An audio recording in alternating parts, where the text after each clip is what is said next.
मसीह यीशु के पाक फतमान जलाली बाबरकत नाम में आप सबको सलाम।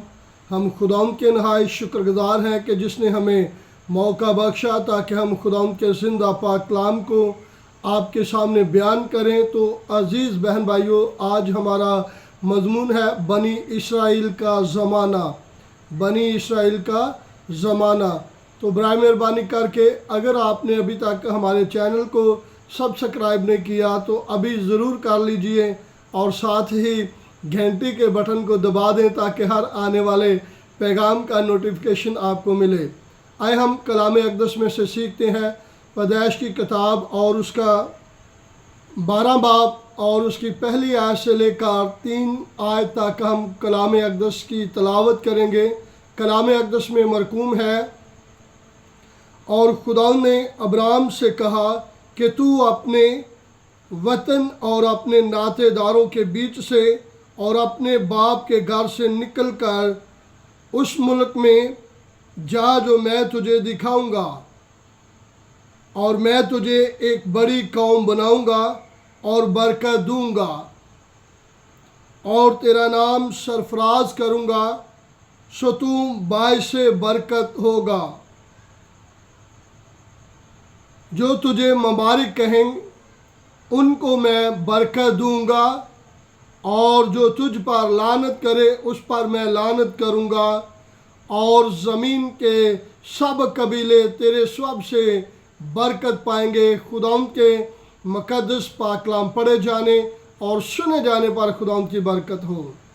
जब खुदा ने मुक़द्दस अब्राहम को बुलाया तो कलाम हमें सिखाता है कि उस वक़्त मुक़द्दस अब्राहम की उम्र जो थी वो 75 साल थी।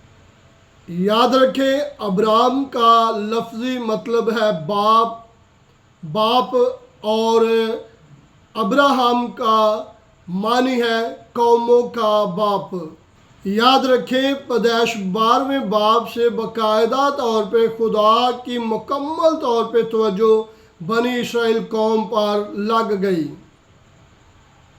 इस कौम का आगाज़ तरक्की, फैलाव, ग़ुलामी, बादशाहत, असीरी, अरूजो ज़वाल, बर्बादी, बिखरना, मुसीबत फराहम करना, मुल्क का दोबारा मिलना और बनी इसराइल का मुस्तक़बिल बाइबल मुक़द्दस में तफसील के साथ दर्ज है। इसके साथ ही खुदा ने बनी इसराइल कौम से नबियों को बुलाया, और जिनका ज़िक्र बाइबल मुक़द्दस में मौजूद है, जो मुख्तलिफ़ वक्तों में और मुख्तलिफ़ जगहों में नबूवत करते रहे। लेकिन बाइबल मुक़द्दस हमें सिखाती है कि इन तमाम की नबूवत का जो ख़ास मज़मून था वो आने वाला नजात हिंदा यानी कि मेरे और आपके खुदावंद यीशु मसीह जिसने बनिनू इंसान के लिए कफ़ारा देना था उस पर निशाना था, या उनके तल्लक से ये बयान करते रहे, नबूवत करते रहे। ये सब कुछ खुदा के इलाही इंतज़ाम में है। ये सब कुछ खुदा के मकर्रा इंतज़ाम के प्लान के मुताबिक था। इन सब ज़मानों में, चाहे वो पाकीज़गी का ज़माना हो या ज़मीर का ज़माना या इंसानी हुकूमत का ज़माना या बनी इसराइल का ज़माना, सब में खुदा का एक ही इलाही मंसूबा जो 7000 साल पर मुश्तमिल है वो बयान किया गया है। पहले खुदा ने आदम से लेकर नूह तक 10 पुश्तों का मुख्तसर ज़िक्र किया। ये पहली दुनिया थी, और याद रखें तूफ़ान नूह के बाद अगली 10 पुश्तों का ज़िक्र किया गया है, और फिर खुदा मुक़द्दस अब्राहम तक पहुंच गया। मेरे ख्याल के मुताबिक खुदा उस वक़्त नहायत ही खुश हो गया होगा जब खुदा मुक़द्दस अब्राहम तक अपने पैगाम को, अंजील को लेकर पहुंच चुका होगा, क्योंकि अभी तक मुक़द्दस अब्राहम मंजरे आम पर नहीं आए थे, जिनके वसीला से खुदा एक रास्तबाज नस्ल पैदा करना चाहता था। बाइबल मुक़द्दस को पढ़ते हुए इस बात का ख्याल रखने की ज़रूरत है कि खुदा का आखिरकार बनी नूह इंसान के लिए प्लान क्या था, नज़रिया क्या था और सामने निशाना क्या है।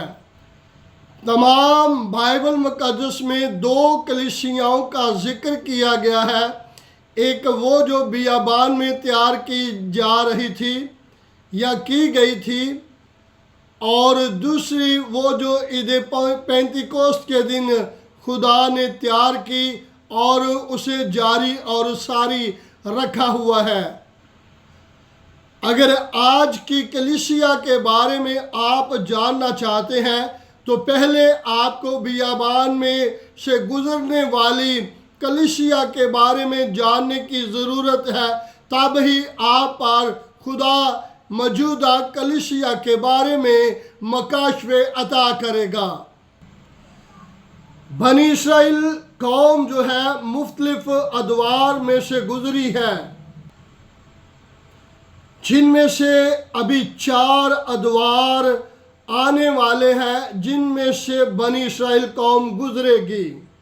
नंबर 1 बनी इसराइल बगैर शरीयत के, नंबर 2 बनी इसराइल कौम मूसवी शरीयत में, नंबर 3 बनी इसराइल मुखालफ मसीह के अहद में, नंबर 4 बनी इसराइल मसीह के मतः। मज़ीद सीखने के लिए आप हमारे साथ जुड़े रहें और हर आने वाले पैगाम को लाजमी सुनिए, ताकि आप मुकम्मल तौर पे तारीख़ के बारे में बाइबल स्टडी कर सकें। और खुदा से दुआ है खुदा आपको कलाम हक़ के मुताबिक चलने की तौफीक दे। God bless you.